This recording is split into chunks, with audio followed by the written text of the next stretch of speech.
Fy hoff lyfr yw Open Side gan Sam Walton, gan ei fod yn siarad dan y meddylfryd y chwaraewr wrth iddo chwarae rygbi yn rhyngwladol. Ar hyn o bryd rwy'n darllen llyfr o'r enw Good Material gan Dolly Alston. Ar hyn o bryd dwi'n darllen Fearless, mae'n lyfr gan Louise Minchin ac oedd ei arfer gyflwyno ar Breakfast TV.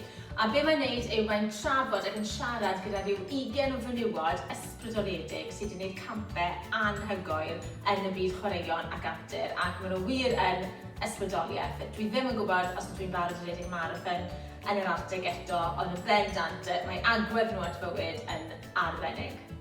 Ar hyn o bryd, fi'n darllen Y Bwthyn gan Carol Lewis. Mae'n stori diddorol sy'n ymdrin gyda materion teuluol, cefn gwlad a ffarmo. Shwmae bawb. Fy hoff lyfr i ar hyn o bryd yw llyfr o'r enw The Year of Wonder. Nawr fi'n hoff iawn o gerddoriaeth, a mae hwnna'n cwmpasu pob math o gerddoriaeth gan gynnwys cerddoriaeth glasurol. Mae'r llyfr The Year of Wonder, fel chi'n gweld fi'n darllen ar Kindle, yn rhoi darn o gerddoriaeth i chi am bob diwrnod o'r flwyddyn. Mae yna playlist i fynd gyda fe, felly y nod yw bod chi'n gwrando ar y darn o gerddoriaeth yma, a wedyn darllen yr hanes tu ôl iddo fe. Mae'n lyfr diddorol iawn, ac os oes gyda chi ddiddordeb mewn cerddoriaeth, fi'n argymell y llyfr yma'n fawr i chi.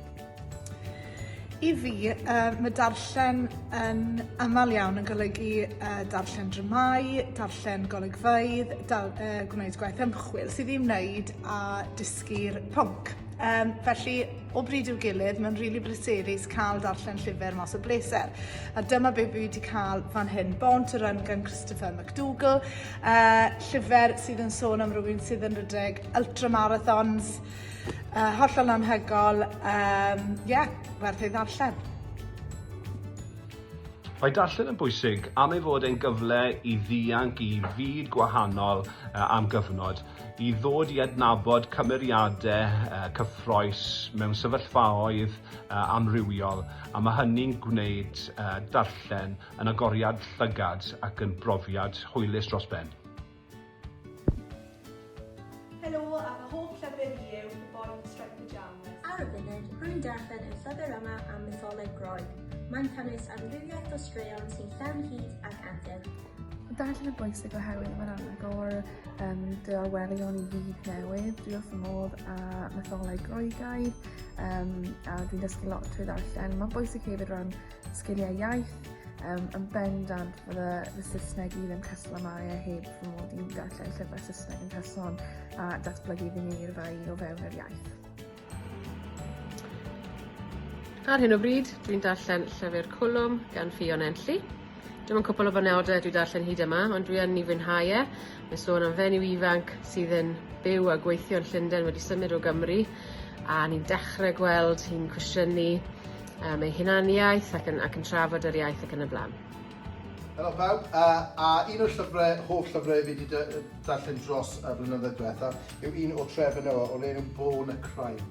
Straeon amdano pryd oedd e'n ifanc yn byw lan yn apartheid De Affrica a beth oedd angen fydde'n neud a gwahaniaethau yn tyfu lan fel person oedd yn hanner du a hanner gwyn. Diddorol iawn. Ar hyn o bryd, rwy'n darllen un arall o lyfrau John Grisham o'r enw The Boys from Biloxi. Hoff iawn o lyfrau John Grisham yn aml yn sôn am llefryn ar gyfraith ac yn y blaen, felly gai annog chi i edrych mewn i lyfrau John Grisham. Yw Catcher in the Rye gan J.D. Salinger, a fi'n darllen hwnna unwaith bob blwyddyn yn dweud. Dyma fy hoff lyfr ar gyfer 2023 yw Better Be Lightning gan Andrea Gibson, a wna i just darllen darn ola'r gerdd ora i chi, gan obeithio fyddwch chi yn pigo'r llyfr lan. I've written so many poems in my life, and every single one of them was just trying to find a better way to say what one soul said to another soul with one word. Isn't it amazing that I came up so short? Isn't it everything that I tried so hard and failed to write? A single thing more beautiful than love. Ar hyn o bryd, fi yn nghanol darllen llyfrau Helen Coben. Mae ganddo cyfres a'r cymeriad mewn y monitor, a mae'n wych. Hoff lyfr fi yw A Lord of the Rings gan J.R.R. Tolkien. Un o'r nofelau dwi wedi darllen yn ddiweddar yw Powell gan Manon Steffan Ross.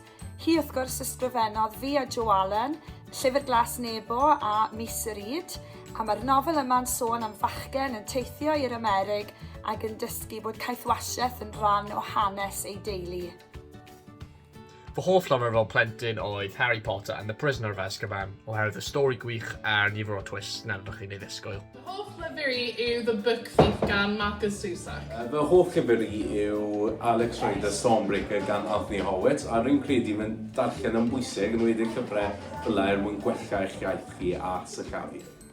Fy hoff lyfr i yw Llyfr Glas Nebo gan Manon Steffan Ross. Fy hoff llyfr i yw My Wrexham Story, autobiography, superstar Paul Mullin. Mae darllen yn bwysig gan ei fod yn agor eich dychymyg lan i fyd newydd. Pam fod darllen yn bwysig?